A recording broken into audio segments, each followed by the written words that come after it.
Hey YouTube! Yay! Wednesday video back on schedule.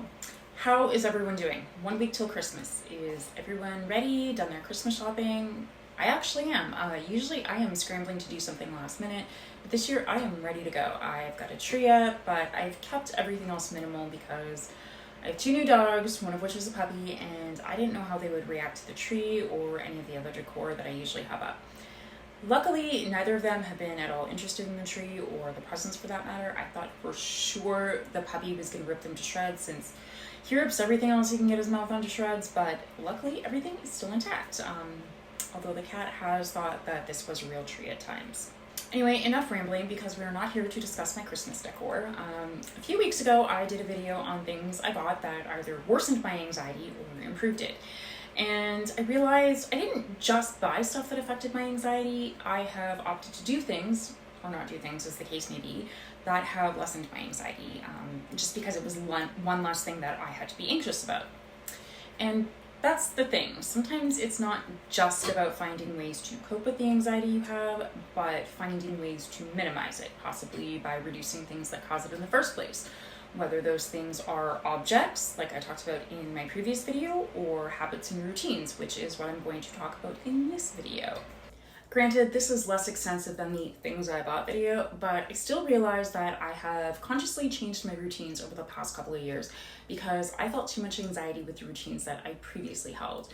They were just one more thing that I had to worry about on a daily, weekly, monthly basis, and eliminating them, or at least changing how I dealt with them, eliminated that source of anxiety from my life. So maybe if you're watching this, it will give you some ideas on things that you can change or eliminate from your life to decrease your anxiety, even if the things that I did don't necessarily apply to you, because I'm gonna be honest with you, 75% of this list is superficial and aren't things that everyone does or worries about anyway.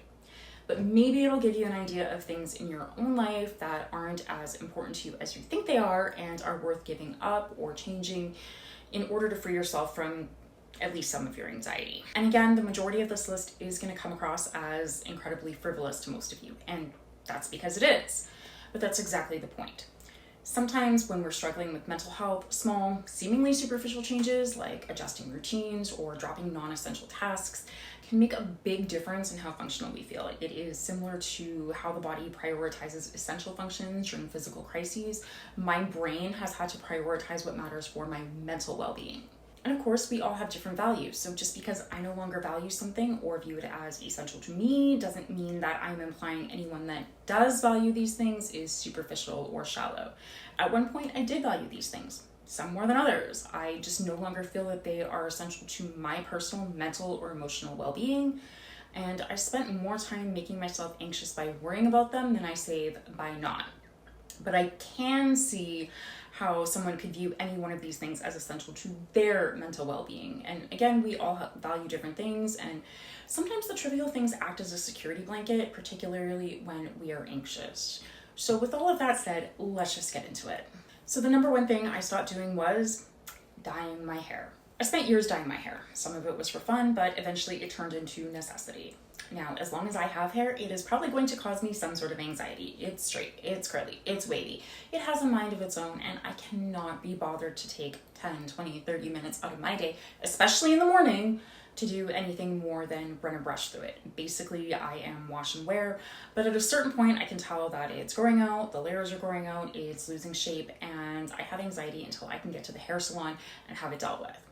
So having to do color touch-ups on top of that every 6 to 8 weeks was causing more anxiety. Number one, having it done at a salon is expensive, and two, sometimes you want to book for a particular day or week, but you can't.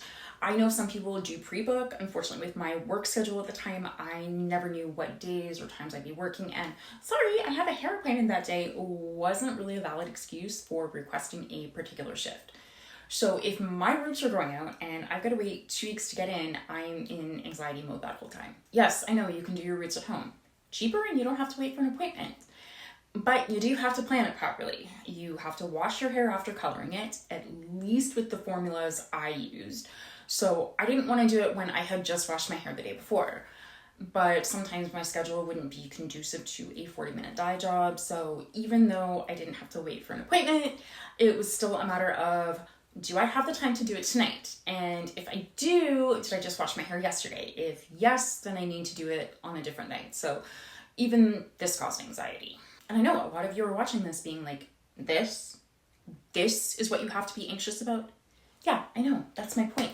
I can't make it go, I can't make the anxiety go away, but I can make the source of the anxiety go away in this case. So that's what I did. It wasn't worth it to me to go through that anxiety every month or two for this. And I realized this whole concept of having to dye our hair it's just stupid anyway. Don't get me wrong. If you enjoy doing it, that's not what I'm referring to.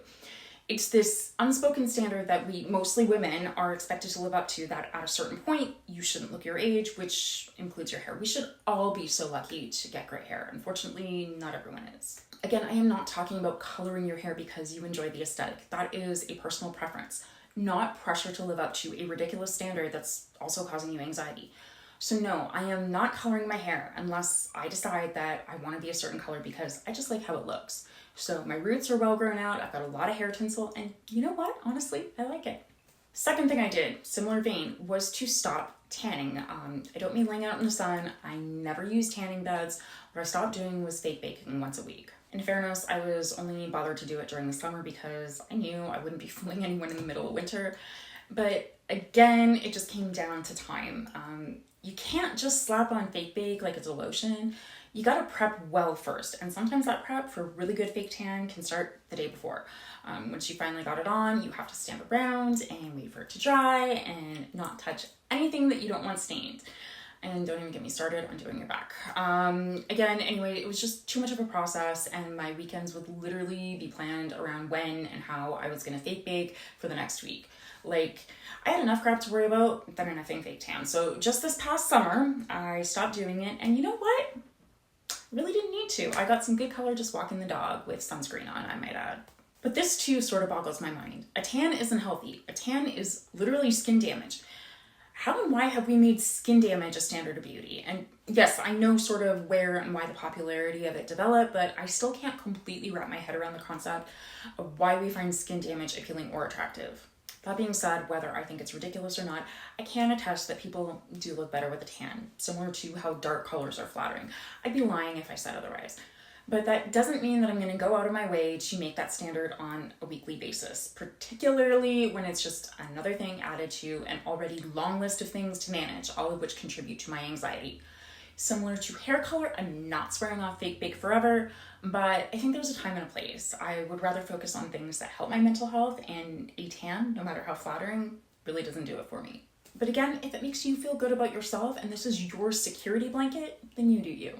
Okay, so this is the one thing that isn't superficial. Sorry if you were watching this hoping for anything deeper. Cooking. I actually love to cook. Not so much the planning and prep work, and even less so the cleanup. But it also stopped getting home anywhere between like 7 and 9, depending on my schedule, and having to start cooking.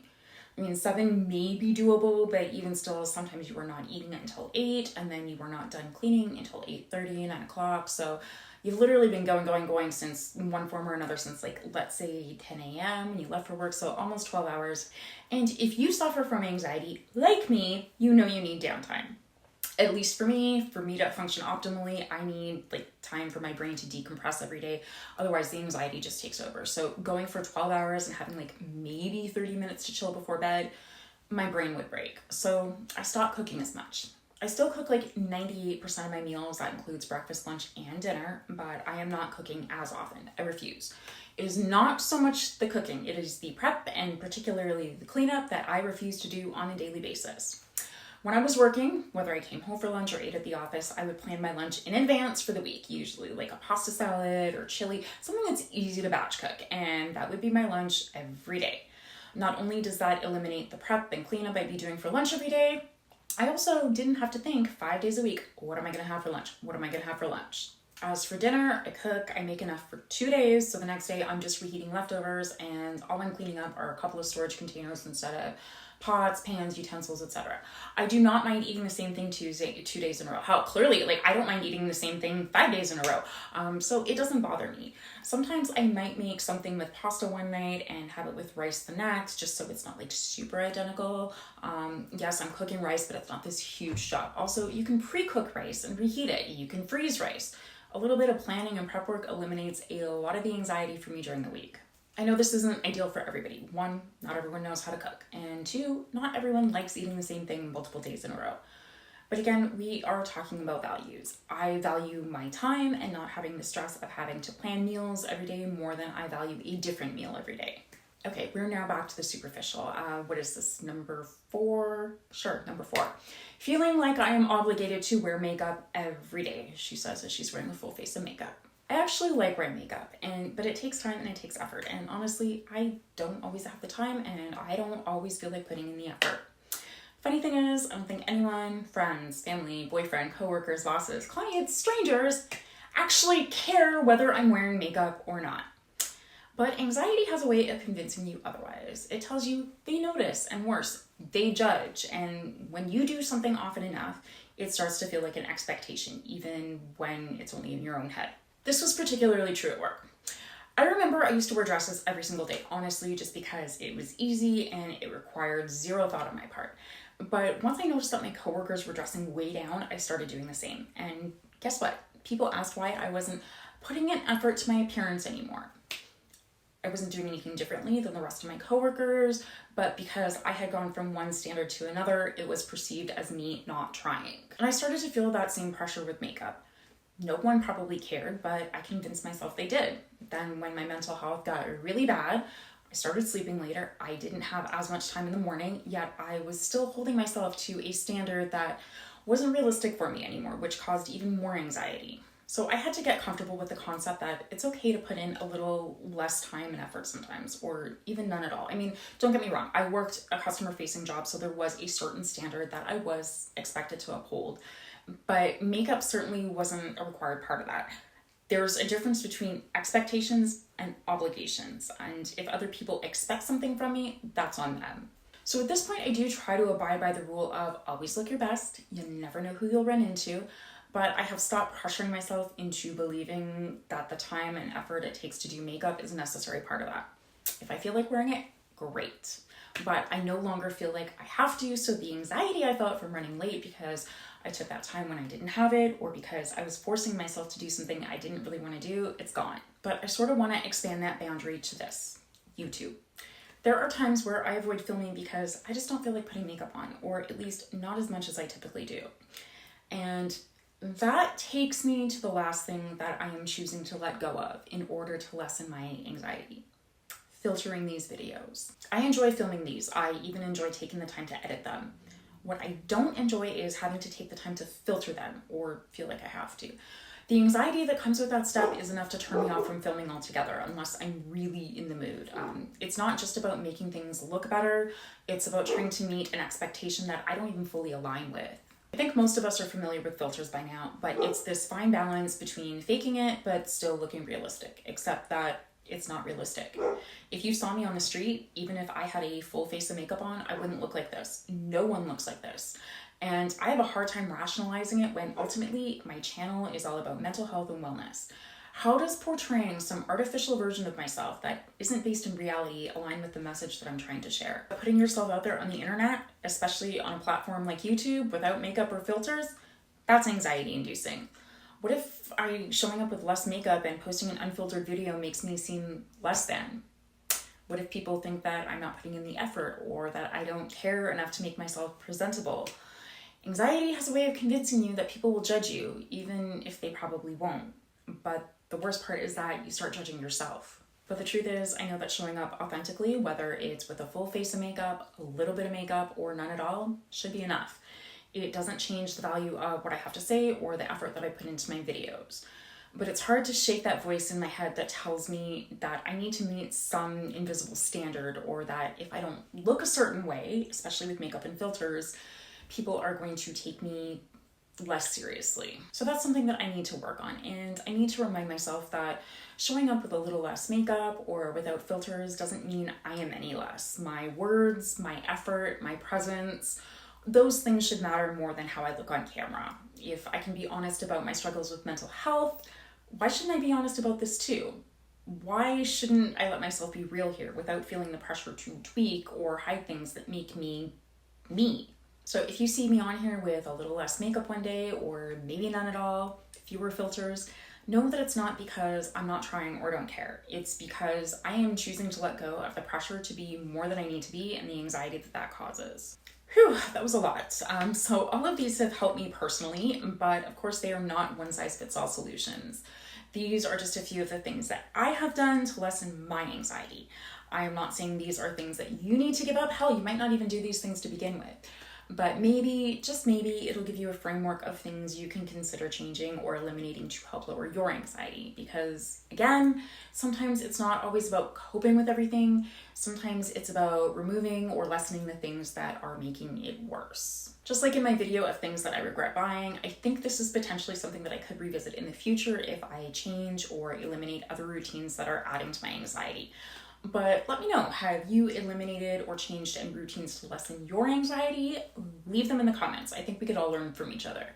On that note, oh my goodness, it's a very long video, so let's make the outro short and sweet. If you like this video, got anything out of it, like and share, subscribe so that you don't miss future videos, and I will see you in my next one.